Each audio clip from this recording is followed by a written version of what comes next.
I'm Jolie Sanders. I am the founder, CEO of Focus on Home.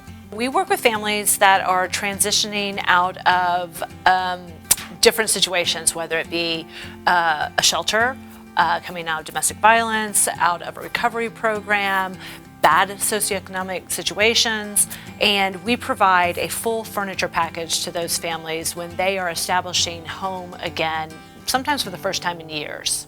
So with the donation from Tabor Cares, we are going to help round out those furniture packages. So majority of what we take to a family is donated items, and we collect donations from the community.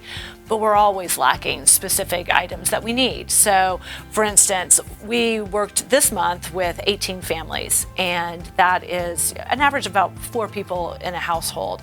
We will never get that many dressers donated to us. So we buy cubby units with cubby inserts for, dressers for like kids' rooms, or if we have a little girl who loves princesses and we have no bedding and no comforter that really pulls together her room, then we're going to purchase that item. So we allocate about $400 or so to each family, and we just kind of fill in those donation gaps and just make their package that we're creating for them custom to them, unique to them, and just fits what they need. So we take donations from everywhere in the metro area. We will go to your home or office, and we pick up gently used items that have just a great second life in them, good for another family.